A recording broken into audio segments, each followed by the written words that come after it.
Hello, welcome to Storytime with Berly. Today we are reading Margret and H.A. Ray's Curious George Saves His Pennies.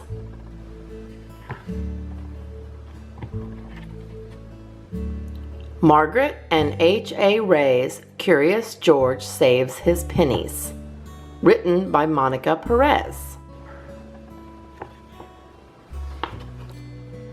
George was a good little monkey and always very curious, especially when he was in Tammy's toy store. There were so many things to wonder about: pogo sticks and skateboards, snow globes and kaleidoscopes, and even finger traps. But George's favorite thing to do in the toy store was play at the train table. Today there was a new train. Its wood was painted bright red and it had a real working whistle. George held it up to show his friend the man with the yellow hat. "Not today," his friend said. "We're looking for a birthday present for Noah, remember? He's turning 5. What do you think of this?" George helped his friend pick out a yellow and green hula hoop. While Tammy, the shopkeeper, wrapped the present for the birthday party, George wandered back to the train table. "I have a suggestion, George," said the man as he carried the gift over. "Why don't you buy that new train yourself? The tag says $5. I'm sure you can save the money for it." George liked this suggestion so much that he was only a little sorry to put the train back down. George had a good time at the birthday party. Noah let everyone have a turn at the hula hoop. It was harder than it looked. As soon as George got home that afternoon, he took his piggy bank down from his dresser. He opened the small plug at the bottom and shook. Out tumbled a nickel. George ran to show the coin to his friend. "You have 5 cents, the man said. "I'll give you your allowance early this week. Don't spend it on candy, you have to save it up." The man gave George 2 quarters. "Here is 50 cents, he said. "Now you have 55 cents. You only have $4.45 left to save." George wasn't quite sure how much money that was, but it sounded like a lot. George dreamed about his red train that night. He was riding it through a forest of trees. He tugged on the whistle again and again so that no one could miss such a shiny red engine. In the morning, George decided he would have to find a way to earn money faster. What if someone else were to buy the red train at the toy store before he could? He had an idea. George found 5 pennies and a dime in the sofa cushions. He found a nickel under his bed. His piggy bank jingled nicely that evening.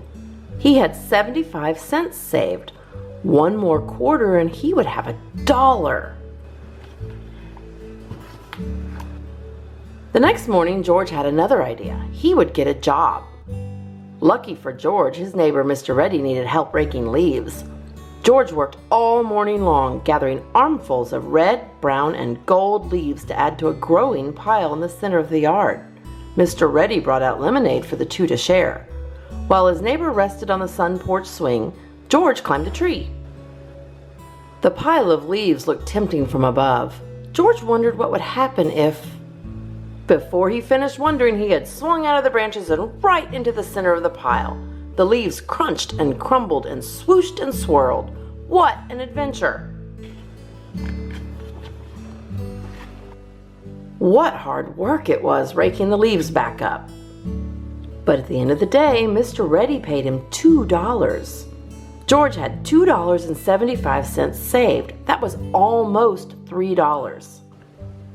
George spent many days doing odd jobs. He washed windows. He distributed flyers.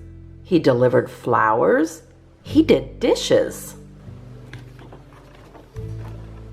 At the end of a week, George finally had $5. "I'm proud of you, George," said the man with the yellow hat.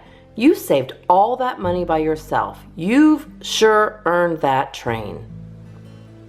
The change clinked merrily in the piggy bank as George set off for the toy store. The autumn day was bright and clear and not very cold. George walked by the park. The neighborhood children were playing with a windsock. Suddenly, it got stuck in a tree. They needed George's help. George carefully set his piggy bank down on a nearby park bench where he could keep an eye on it. But little monkeys sometimes forget, and as George began to play with the children, he forgot to check that his bank was still there. As the afternoon wore on, his friends went home to have dinner. George rushed to the park bench where he had left his piggy bank. The toy store might be closing soon, but his bank was gone. Maybe George had the wrong bench. There were many in the park after all. But he was disappointed each time he ran up to another empty bench. George walked home sadly. He wondered how long it would take him to save $5 again. As George passed the toy store, he happened to look through the window. He couldn't believe his eyes. A little girl was holding his piggy bank. George rushed into the toy store just as the girl's mother was saying, "We found this across the street and waited for its owner, but it's getting late. We saw it has the name of your store on the bottom. Can you keep it in case someone comes to claim it?" George jumped up and down on the counter. "Why, George," Tammy said, "is this piggy bank yours? You're lucky Hannah and her mother found it." Hugging his piggy bank tightly, George rushed over to the train section. He located the shiny red engine right away. As he carried it to the counter, the little girl looked at his train shyly. George realized he had not said thank you to her for keeping his savings safe. He looked at his train, he looked at his piggy bank, he looked at Hannah. Good deeds deserve to be rewarded, he decided. George set the train down. He upended his bank on the counter and began to sort dollars and coins. George and Hannah walked out of the toy store that day, each carrying a train. George's small engine was not red, but it was shiny and blue, and he had paid for it all by himself. Best of all, he had a new friend who loved to play with trains almost as much as he did.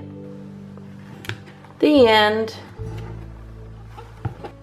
That concludes our reading of Margret and H.A.'s Curious George Saves His Pennies, written by Monica Perez. Thank you for watching Storytime with Berly. Please like this video and subscribe to my channel at Home with Berly. Thank you. Bye.